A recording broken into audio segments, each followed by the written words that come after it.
ద్రోహి కాపాడమని కాళ్ళు పట్టుకుని వేడుకుంటే క్షమించి గడప దగ్గర కుక్కలా పడి ఉండవలసిన నిన్ను నా మనిషిగా నా ఇంట్లో స్థానం ఇచ్చాను.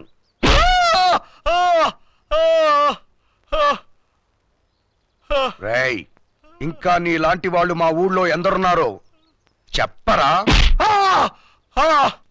లేరు లేరు, ఎవరు లేరు. నిజం చెప్పు. నేవకండి నేవకండి నేవకండి వచ్చాను.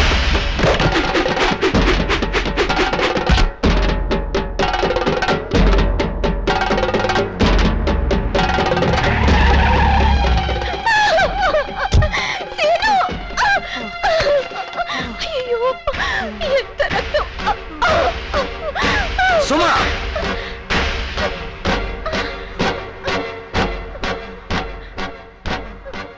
వీళ్ళిద్దరూ ప్రేమించుకున్నారు.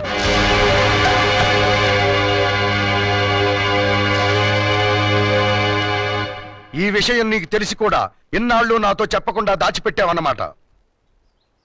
సందర్భం రాక చెప్పలేకపోయాను. సందర్భం కోసం ఎదురు చూసే విషయం రా ఇది. వీడు కాకుండా వేరే ఎవడైనా మీ కళ్ళ ముందే ముక్కలు ముక్కలుగా నరికేవాడిని. కానీ వీడి ప్రాణం సుమ జీవితంతో ముడిపడి ఉంది.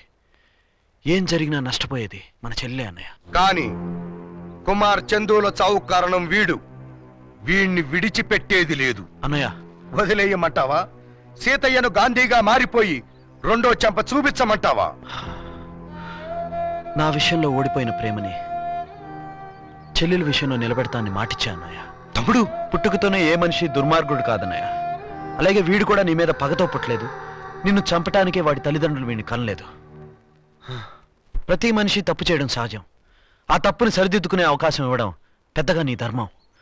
వాడి మొహం చూసి ఇవ్వమనడం లేదు, నన్ను నమ్మంటున్నాను. చెల్లి పెళ్లితో వీడు ఒక మంచి మనిషి అవుతాడని నమ్మకం నాకుంది. చెదిరిపోయిన కళ్ళని తీసుకురాలేం గాని చెడిపోయిన మనిషిని మార్చొచ్చు.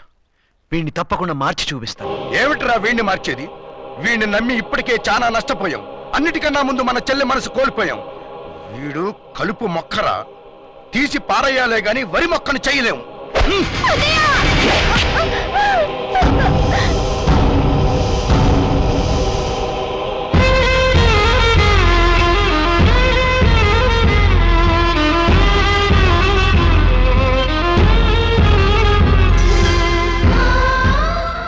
అన్నయ్య, నువ్వు నాకు దేవుడి కన్నా ఎక్కువ అన్నయ్య. నువ్వు హింసను నమ్మావు, నేను నిన్ను నమ్మాను. కానీ హింస కన్నా ప్రేమ గొప్పదన్నయ్య. సత్య విషయంలో జరిగిన దానికి నేను రోజు చచ్చిపోతూ బతుకుతున్నాను.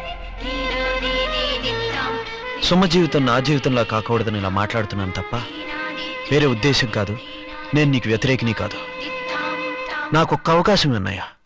అవకాశం ఇస్తే ఏం చేస్తావురా? వీడిని మహాత్ముడి కింద మార్చి కాపురం చేపిస్తావా? రేపు వీడు కాపురం చేసి పారిపోతే ఎవడరా దిక్కు? వీడు మనింటలుడని మనింట్లో ఉన్నాడని తెలిస్తే చంపేస్తాడురా బసవరాజు.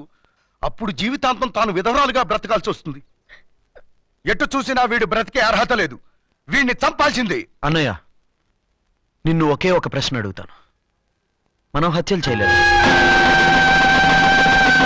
అయినా వదిన నీతో కాపురం చేయట్లేదా? నీలో మానవత్వం లేదా?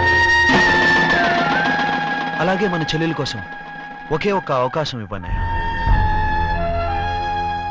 నాకు నా చెల్లెల కన్నా వర్గ ప్రయోజనం ముఖ్యం. నేను నీకు అవకాశం ఇచ్చి మరో ప్రయోగం చెయ్యలేను. వీళ్ళిద్దరికీ పెళ్లి చేసి నా ఇంట్లో ఉంచుకోను లేను.